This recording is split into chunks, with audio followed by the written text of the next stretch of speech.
Bismillahirrahmanirrahim. Today our lesson is Islamic belief, the seal of prophethood and the last of all prophets. Many times it happens that a thought crosses the mind of a person as to why Allah subhanahu wa ta'ala has not sent another Nabi prophet after Muhammad sallallahu alaihi wasallam.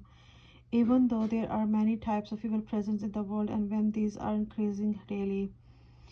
The answers to this can be easily understood if one takes note that the evil has been present all time in the past, just as heat and cold, darkness and light, beauty and ugliness have always been present together. Likewise, truth and falsehood, good and bad, goodness and evil are always present in all times. This universe has been made in such a manner that good and evil have always been present.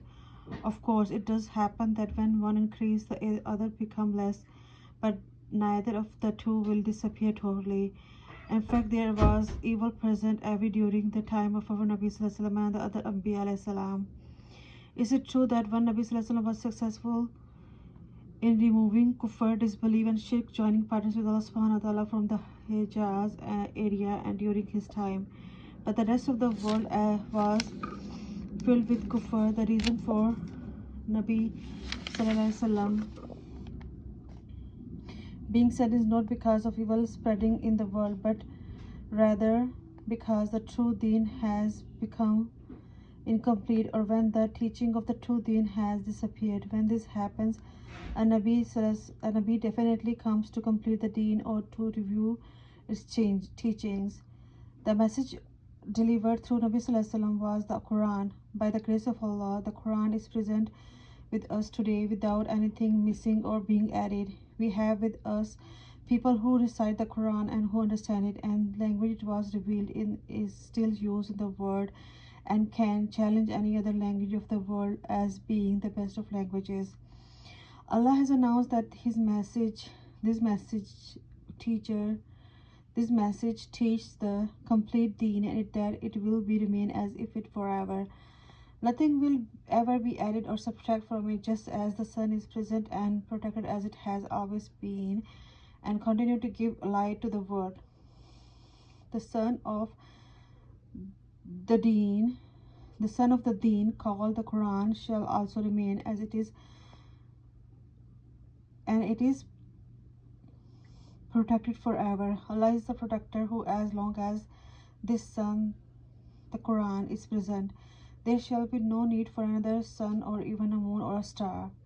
There will be no need for another book to be revealed after the Quran, because its teachings are complete and protected will remain unchanged forever. Although Allah revealed the Torah and Injil, He did not declare that they will exist forever. Allah also did not declare that teaching of deen were complete with them. The Quran, however, declares that it will be protected forever. As Allah says in the Quran, indeed it is us who reveal the reminder, the Quran, and it is us who are its protectors. Surah Al-Hijr verse 9. The Quran also declared that our deen, religion, is complete. Today I have preferred your deen for you, leaving no room for anything to be added, removed. Surah Ma'idah verse 3. Think about the following. There are many books referred to as the Torah and Injil, but the original Torah and Injil cannot be found even after searching hard for it. All that is available are their translations. There is a great difference between the original books and their translation because meaning have been changed. The languages in which these books were revealed is not commonly spoken nowadays. Although the language is taught and learned, it is obvious that such a language cannot be easily and fully understood as language that is spoken naturally by millions of people who will understand the expression of their language and will know how and when to use them. There is no authentic chain of narrators through which these books have reached us. In fact, there is no guarantee that these books are in their original form and changes have not taken place in them. On the other hand, Quran is present with us exactly as it was revealed, without even the slightly change. Millions of copies of the original Quran can be found everywhere. Millions of people have memorized the Quran in every period in history. and the entire Quran is still recited during Ramadan. If any Hafiz has to recite even a single haraka, fatha, kasra, dama incorrectly, another Hafiz will immediately correct him. In the manner, no changes are allowed to creep into the Quran. The preservation of the Quran is extremely important, and Allah intends that every letter of the Quran remains unchanged. So one of the best forms of ibadah include memorizing the Quran and reciting it continuously. In this regard, it is mentioned in a hadith that reciting a single letter of Quran will earn the reward of 10 good deeds. Besides this, the hadith mention countless virtues for reciting the Quran. The Torah and Injil were only revealed to certain nations in specific time of history, whereas the Quran was revealed for the people of the whole world and is a means of spiritual light, guidance, cure, and mercy of all. In the other books that Allah revealed, not everything was mentioned, where the Quran contains clear details of every aspect of Deen. Allah also announced in the Quran that Deen religion has been perfected. This can be understood by the following examples.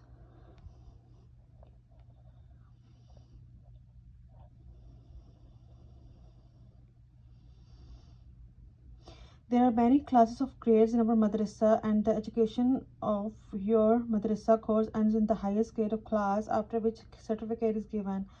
The books they use in the final class are the last of the book that your madrasa teach, and their teachers are regarding to be the most best and the most qualified. Similar is the case with the teaching of Deen, what the previous Anbiya salam taught their people about Allah subhanahu wa ta'ala, acts of worship and good character, and be compared to what the student of your madrasa's lower classes are taught. Although the students are taught everything they are supposed to know, their education is very little compared to what the student in their final year know. Therefore, although the teachers taught to the people of the previous Anbiya, Prophet ﷺ, were sufficient for their times, total deen was completed with the Quran during the time of Rasulullah ﷺ. It is for this reason that the Quran declares, Al-Yawma akmaltu lakum deenukum wa atmamtu alaykum ni'mati wa raditu lakum al-Islam deena. Today I have perfected your deen for you and completed my favors upon you and chosen Islam as a religion for you. Surah Ma'idah, verse 3. Since the deen has been completed through Rasulullah ﷺ, so to have the teaching of deen, the message that was revealed to Rasulullah ﷺ, has also been completed and has been preserved up to this day and will remain protected forever. It is for this reason that there is no need for another Nabi ﷺ. There is no need for another Nabi prophet to be sent after Rasulullah ﷺ, which is why no other Nabi has been sent. If any person after Rasulullah ﷺ claims to be Nabi or accept another person to be Nabi, it means that he does not regard the Quran as a complete and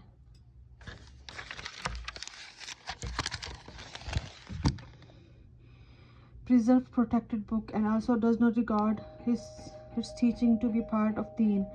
Such a person is clearly a kafir, because he recites the clear teaching of the Quran, because he rejects the clear teaching of Quran. May Allah save us all from such beliefs. Ameen.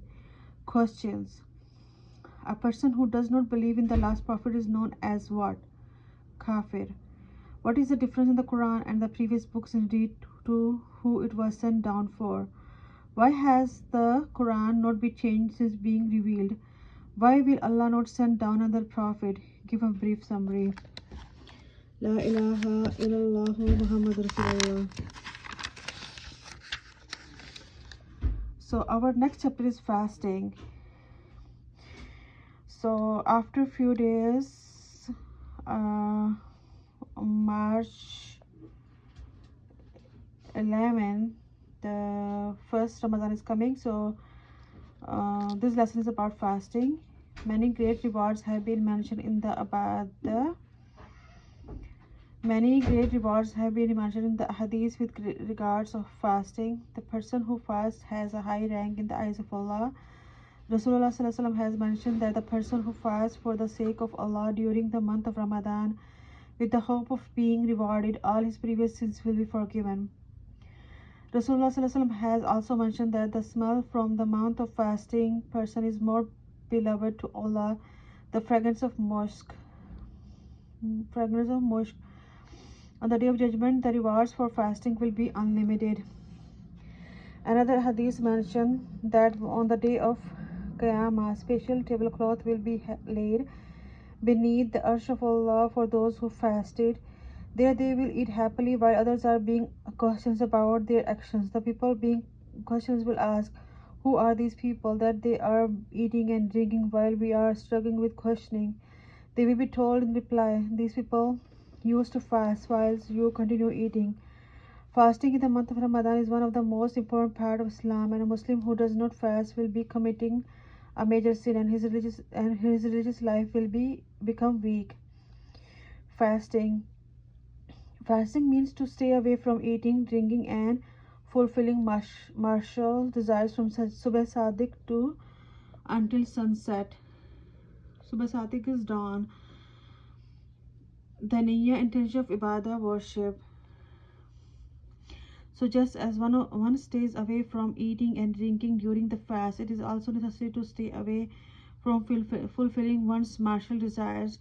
Fasting will be regarded as an act of ibadah only when it is done to please Allah subhanahu wa ta'ala. Types of fast. There are 5 types of fast: fard, wajib, sunnah, makruh, haram. The fard and wajib fast are 2 types of types each. The first are those fasts that have specific dates. The second are those fasts whose dates are not specified. There are 8 types of fasts altogether. These will be explained in their order. Specified fixed fard fast for the Muayyan. These are those fard fasts that have specific dates. They are the fast of Ramadan. These fasts begin when the moon of Ramadan is sighted and when the moon of Eid is sighted. Non-specified fard fast for the Ghair Muayyan. These are those fard fasts that do not have specific dates. They are Qada fast of Ramadan. It is fard to fast a Qada fast whenever fast of Ramadan could not be fulfilled. There are no specific dates within which to fulfill these fasts. However, they should be fulfilled as soon as possible. Specified wajib fast, wajib muayyan. These are 2 wajib fasts that have specific dates. They are fasts that people promise to fulfill on specific dates. For example, if a person promised to fast on a specific date, if he passes exam, it will be wajib for him to fast on that day when he passes. So I know a lot of people do this. Non-specific wajib fast, wajib ghair muayyan. These are those wajib fasts that have no specific dates. They are fasts of kafara, penalty, and those fasts that people promise to observe without specifying a date. The fasts of kafara are wajib, but there are no specific fixed days within which one has to fulfill them. Similarly, if a person promised to fast for 3 days if he passes exam, but does not specify the dates when he intends to observe these fasts, it will be wajib to fast for any 3 days when he passes. However, it will be best to observe them as soon as possible. Sunnah fast. There are non-fard and non-wajib fasts that Rasulullah Sallallahu Alaihi Wasallam observed or which he encouraged Muslims to observe. The Sunnah fasts are followed. The 2 fasts of Ashura. These are observed on either the 9th and 10th of Muharram or on the 10th and 11th of Muharram. It is the 10th of Muharram that is referred to as the day of Ashura. Fasting on this day in Sunnah together with either the day before the 9th or the day after the 11th. Rasulullah encouraged fasting on these days. for the okay, so here the fast of Ashura, we have to join it. We cannot do on single fast for Ashura, so we have to join this. The fast of the day of Arafah.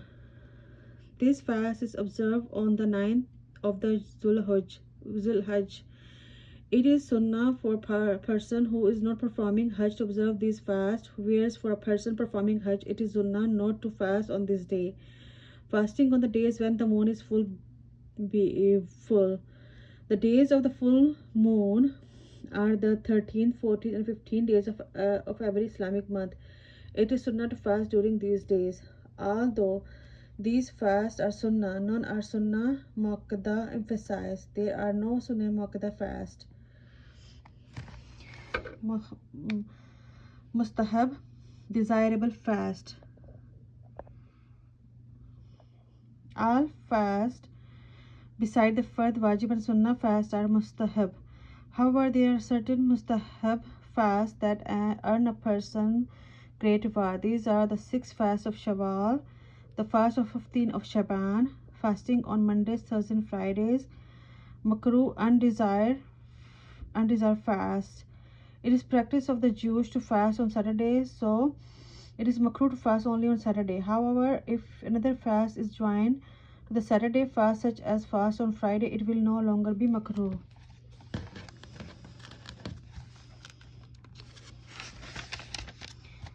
Fasting only on the 10th of Muharram without adding the 9th or 11th is makruh. Fasting only on the 10th of Muharram without adding the 9th or 11th is makruh. It is also makruh for a woman to observe a nafil fast without her husband's permission. Haram, forbidden fast. There are 5 fasts in the year that are haram. They are fasting on the day of Eid al-Fitr, the day of Eid al-Azha, the 11th of the Zulhajj, the 12th of Zulhajj, the 13th of Zulhajj. The 11th, 12th, and 13th of Zulhajj are called the days of the Tashriq, the fast of Ramadan. So, fasting during the month of Ramadan is fard upon every sane and physically mature baligh, male and female Muslim. To reject the fast of Ramadan being fard is kufr, disbelief. It is haram to miss these fasts without a valid reason. To break any of these fasts without a valid reason is a major sin and will make kafara penalty necessary. Although it is not fard for non-mature, non-baligh children to perform salah or fast, they should be trained to perform salah and fast to say that they perform a habit of doing so. A hadith states that a child should be trained to perform salah from the age of 7, and when they reach the age of 10 they should be beaten slightly for not performing their salah. The same applies to fasting. Children should be encouraged to fast as often as possible whenever they are able to do so. It should be remembered that although the Sharia allows a person to delay a fast of Ramadan when she or he has a valid reason, this only remains that she will not be sinful for missing the fast. However, she will still be deprived of the blessing and reward of the Ramadan fast. One should therefore make every effort to avoid missing any of the Ramadan fast. Nevertheless, when fasting will be harmful a person, it will be regarded as she is forced to miss it. Valid reason for missing the fard of Ramadan are traveling a distance of 88 km or more, suffering from such illness due to which one has no strength for fasting or which will become worse by fasting, being too old and weak to fast, being pregnant if fasting would cause harm to the mother or to a baby, breastfeeding if fasting would harm the mother or the child, menstruating, has or bleeding after childbirth, nifas. Women in these conditions are not allowed to fast.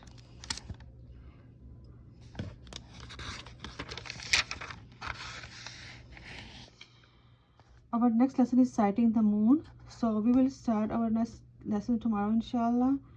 So if you like my lesson about fasting, please like and share and subscribe, and also give the nice feedback. Thank you so much. Assalamu alaikum, Allah Hafiz, and happy Ramadan in advance.